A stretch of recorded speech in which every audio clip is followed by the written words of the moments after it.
Have you ever wondered why you can't get out of ADHD overwhelm even though you desperately want to? Well, it turns out there are three huge mistakes that most people with ADHD make that if you can fix them, you will be able to get out and stay out of ADHD overwhelm for good. If deep down you identify with that feeling of constant overwhelm and survival mode, today we're going to talk about how you can flip that switch to dig yourself out without having to overhaul your entire life. If that sounds good to you, you're in the right place. If you're new here, I'm Tiff, a neuroscience professor with a PhD and ADHD and a mom of two.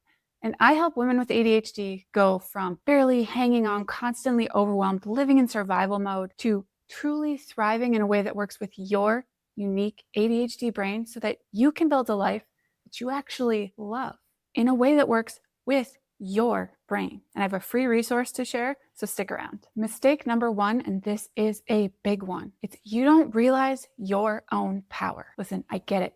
ADHD can feel like your brain is driving the bus at full speed while scrolling on the phone, and like you desperately want to take the wheel, but you're just a passenger. It's a horrible, powerless feeling that I know so many of us identify with. And feeling like this long enough can lead you to develop something called learned helplessness, where your brain deep down knows that you can't get out of these situations you don't want to be in anyway, so why bother trying? And you stay stuck without even realizing that you're doing it. And so what happens then is you don't do things to make your life better because deep down you don't feel like your actions actually matter in shaping your future. And that's a crappy place to be. However, I'm here to tell you a really hopeful truth. You are ultimately responsible for every single action that you take because this is your life. The truth is, the situations you are in are not always your fault, but once you're in those situations, they are your responsibility to decide what to do next. What's already happened is in the past, but what you do next, that's something you have the power to control. Now, I'm not saying every decision is going to be easy. I'm not even saying you're going to have to make every decision correctly because nobody's going to do that. But ultimately, what you decide to do is on you. You have that power. And once you realize you have that power, you become unstoppable. Sounds amazing, right? So how do we actually get to this place? I want you to start by thinking about one decision you can make right now that will bring you a little bit closer to how you want your life to be. It doesn't have to be big, and it should not be everything. One thing, one decision, and make a tiny change. Maybe this means taking messy action on something you've just been procrastinating, planning, and learning about. Maybe it means asking for or getting some kind of help. Maybe it's as simple as just admitting to someone that you're struggling or offloading something you agreed to that you really do not have the time or the energy or the bandwidth to do right now. And over time, this muscle can be built so that the first thing you think in any given situation is actually, what is in my power to do? So I want to give you a quick list of things that you are actually personally in control of. You ready? You are in control of how you spend your time, who you spend your time with, whether you agree to people's requests, what you show yourself on social media, whether the people around you know how you want to be treated, whether the people around you know your opinions and preferences. This is tough if you're a people pleaser, I know. Whether you ask for help and whether you are making an effort to change your current situation if it's one that you don't like. But here are things that you do not have control over, and it is really important to understand these. You are not in control of how others want you to spend your time. You are not in control of who demands or requests your time. You are not in control of who asks you for favors. You are not in control of whether or not people actually respect the boundaries that you've put up. You aren't in control of what is on social media or what's happening in the world. You're not in control of other people's actions, and you're not in control of whether people agree to help you. But the bottom line is, you are responsible for setting your boundaries, making sure people know your preferences, and then enforcing those boundaries if people decide not to respect them. Those are all things within your control. They're also all things that take practice. So give yourself grace and be patient. Now, even if you already know this, it is quite possible that you are still making mistake number 2, and that is managing your time instead of your energy. This is so incredibly common for women with ADHD, especially if you are someone who tends to overfunction or take on too much or do for everyone else and put yourself last. I see you, I was you, I still am you sometimes. If this is you, you are also probably just constantly exhausted. And the idea of making any change in your life sounds impossible because you just don't have the energy. That's true. If you have no energy, it's really hard to be making the decisions that are different from the ones you've made before. So this is not a flaw in you if you're too exhausted to implement new things. And I want you to hear that. If this is you, you may also be convinced that you are just one perfect planner or app or hack away from being able to squeeze everything you're doing into your schedule in some magical way that's not going to exhaust you. All the times you've failed before, you might feel like those are your fault, but they're not. But I just want to correct this idea right now that if you just manage your time better, then you would feel less exhausted and overextended all the time. Because the thing is, even if you became the most efficient human on planet Earth and you could fit everything in perfectly to your schedule, if you're doing too much, doing that more efficiently isn't going to give you back your energy. It's actually just going to create new spaces in your schedule that you're going to fill with even more stuff. So it's going to have the opposite effect of what you intend. And it's going to make you even more exhausted and make it even harder to make the changes that you want to make. The thing is, you're doing too much. And I say this with love. And I know that deep down, you know you're doing too much. And I have really good news. You're going to like this. The answer that means is actually to do less. And before you stop the video and you tell me, Tiff, this is impossible, I couldn't possibly do that, hear me out. I have something I want you to try, and it's 2 simple things, and I have a link to a tool that's going to help you do it in the description, so check it out. And here's what we're going to do.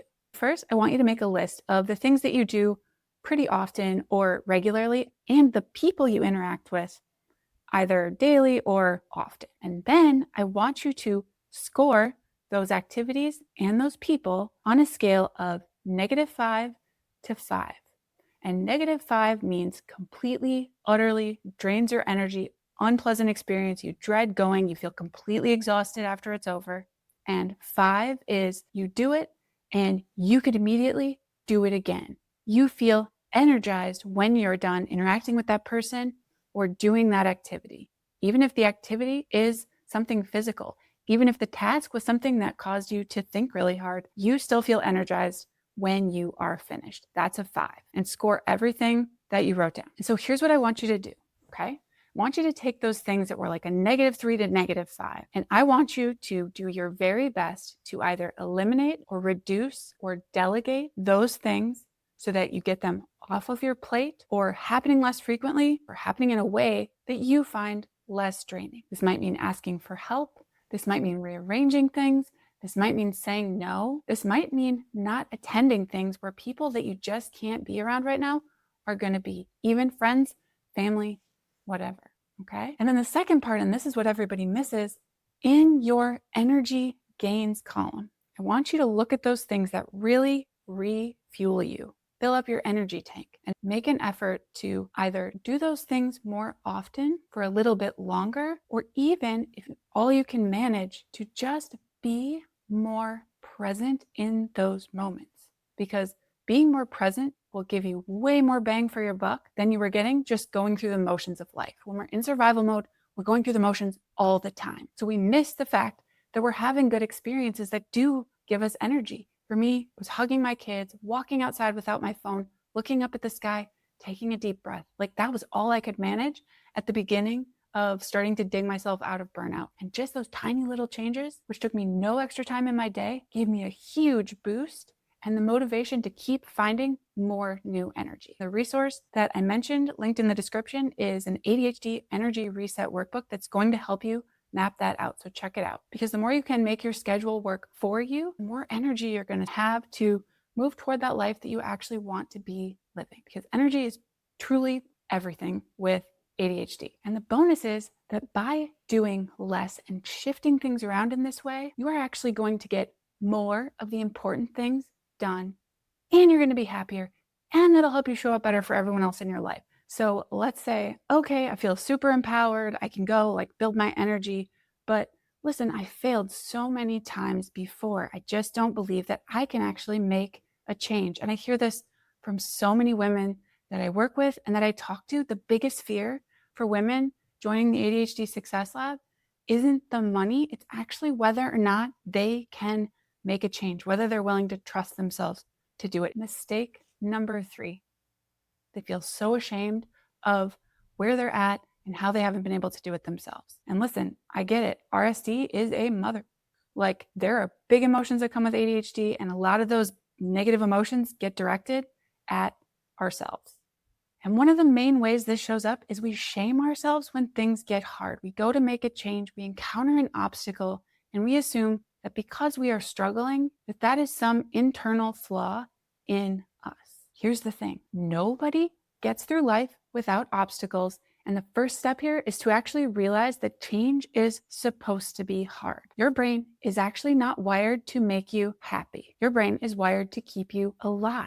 And your brain thinks that the way things are is safe. And you know why? It's because your brain knows exactly what to expect from your current situation. And so that means that your brain will resist any changes to your current situation, even if those changes, you know, deep down are good for you. And expecting that resistance and knowing it's not a personal failing is the first step to being able to initiate, start, and keep going, even though you feel a little bit of internal discomfort. That's a good kind of discomfort. It means you're making change. The more comfortable you get with that discomfort, the further you're going to get. So once you know that, then what you can start to do is develop a mindset of curiosity over criticism. That simply means that when you inevitably encounter those obstacles on your way to making whatever change or making progress, instead of criticizing yourself for being human and encountering an obstacle, you get curious about why that is an obstacle. Why is that obstacle keeping you stuck? Brainstorm, what can I do to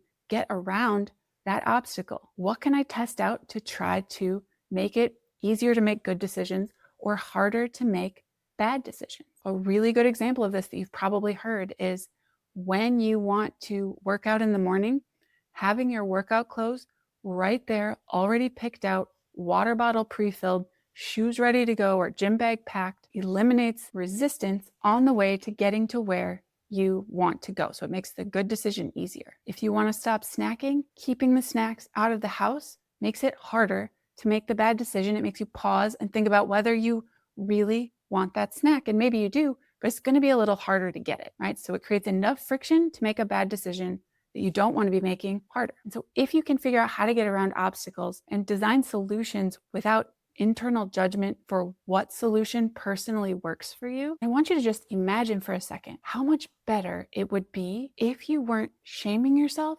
when things got hard or when you didn't quite get to where you wanted to be. And if you use that energy to start to figure out a solution and you start to realize, damn, I can overcome hard things. And again, this is a muscle that takes time to build, and it's not going to happen automatically or easily at first. But once you start to think like this, you can apply this to work, to home, to your relationships, to yourself. You'll start to get curious about what you can actually do to make your life better. And couple that with the fact that you'll now have more energy and realize that you have the power to make those decisions and try those new ideas. And again, you become unstoppable. You have literally no ceiling to where you can get to. But you got to be patient and remember, progress is the point. But if you're here, I know you're already thinking about it. I know that you can do it, and you are in the right place. If you want to watch a video specifically about managing your energy, watch this video next. You got this.